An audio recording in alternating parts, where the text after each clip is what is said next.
juga ya sesuai dengan apa yang disampaikan oleh informasi awal gitu oleh Pak Dodi, dan tidak menutup kemungkinan bahwa ternyata informasi ini sudah juga disampaikan dalam gugatan perwalian saat itu ya. Itu juga keluar, dan informasi ini ya udah menyebar luas lah kayak gitu. Bang, peluang damai emang masih ada bang, mengingat statusnya sekarang sudah dinaikkan jadi tersangka gitu. Maupun jadi tersangka apapun itu caranya, tetap ada upaya damai. Jadi istilahnya penyelesaian sengketa pidana itu ada pendekatan restoratif justice lah ya. Kita masih berupaya agar supaya ini kita istilahnya cooling down, tidak tergesa-gesa juga. Artinya bahwa semua pihak itu ingin damai lah ya. Artinya apa?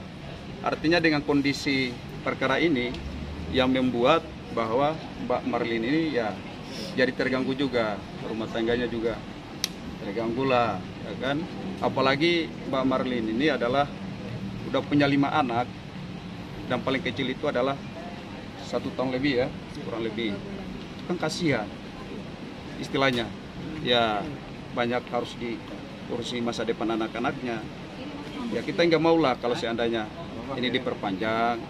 Kita butuh untuk ya istilahnya perdamaian itu bisa terjadi antara Faisal dengan pihak Vital.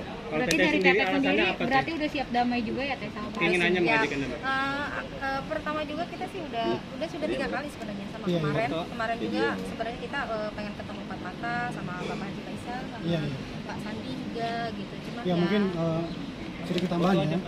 Ya memang ini kan harus diluruskan bahwa persoalan ini kan harus dari pihak Pak Haji Faisal juga sendiri harus tahu bahwa terkait persoalan ini bukan mutlak dari pihak klien kami sendiri, tapi memang sudah mendapatkan informasi dari pihak-pihak media lain, dan juga klien kami ini juga mendapat informasi itu dari bapaknya Vanessa Angel sendiri, gitu loh. Makanya setelah itu klien kami komunikasi dengan bapaknya Vanessa Angel.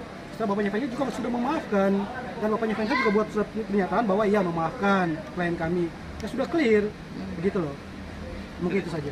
Tapi mungkin ada alasannya mengajukan damai itu. Mengingat kemarin kan sudah dapat surat juga. Ya iya, alasannya itu ya nggak tahu, jadi susah dihubungi sekarang. Awalnya kita udah diatur jadwalnya untuk Berarti akan ketemu ya tapi kita empat mata gitu. Kemarin secara kekeluargaan. Ya, saya berharap bahwa semua kita berharap kalangan yang bisa berdoa baik-baik saja supaya untuk persoalan damai ini bisa tercapai. Teh, atas kasus ini kapok nggak sih Teh udah maksudnya berkuar-kuar di media sosial Teh? Ya udah pasti. Artinya begini, setiap manusia itu tak luput dari kehilapan dan kesalahan. Jadi begitu pun dengan Teteh. Artinya proses ini tetap berjalan, kita percaya pihak penegak hukum tetap melanjutkan proses ini berjalan. Artinya tidak menutup kemungkinan bagi kedua belah pihak antara kita dengan pihak Faisal untuk kemudian kita berdamai. Saya kira seperti itu ya sebentar ya. Foto dulu boleh dong. Ada nanti di Garut masih lebaran sama orang tua ya. Iya. Udah siap kita jalanin pemeriksaan hari ini Teh. Kenapa? Iya. Jadi gini, di sini aja kali ya. Ya, di sini aja dulu di sini kali. Acara sini aja. Jadi jalan di sini. Ya, di sini aja. Sebagai Tersangka ya. Mungkin saya kenalkan, saya Doli Sangaji bersama dengan partner saya khusus Marsa Besi adalah kuasa hukum baru dari Mbak Tiara Marlin.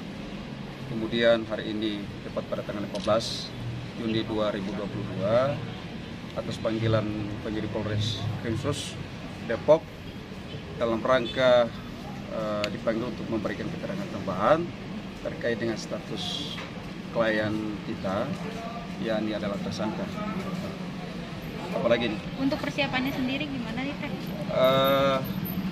Persiapannya ya seperti yang dulu. Apa yang harus disampaikan oleh beliau seperti yang dulu, tetap pada komitmen bahwa perlu kita sampaikan bahwa memberikan bantuan hukum kepada TT ini adalah bagian daripada supremasi hukum, menegakkan supremasi hukum, dan kemudian kita mendampingi ini ada bagian daripada akses legal of counsel untuk menegakkan dua akses for law ya. Artinya bahwa tidak muluk-muluk hari ini jadi tersangka dan kemudian ditahan oleh kepolisian, tidak. Karena pasal pencemaran nama baik ini tentu butuh kajian yang mendalam, ya, dan kita harus hadirkan beberapa bukti, beberapa saksi, termasuk saksi ahli dalam hal ini, untuk kemudian memperkuat posisi Teteh sebagai status tersangka satu. Tapi kaget nggak sih Teh, tahu-tahu tiba-tiba langsung dijatuhkan sebagai, ditetapkan sebagai tersangka? Kaget pas ada kaget. Ya dibikin tenang lah. Iya, harus dibikin tenang, tidak boleh tegak-tegang ya. Kita butuh enjoy karena pada dasarnya segala sesuatu, baik itu persoalan penyelesaian hukum pidana ya, kasus apapun itu dia, kita harus mengambil satu langkah, yakni pendekatan restoratif justice, itu yang kita mau. Jadi kalau seandainya hari ini Ada deg-degan nggak sih Kak? Deg-degan, udah jarang kalau deg-degan pasti ada, kan kita normal. Yang terbaik aja. Statusnya ditetapkan sebagai tersangka gimana? Komentarnya sendiri. Komentarnya, ya, kita dibawa aja kali ya. ntar Saya bawa sampaikan aja. ya.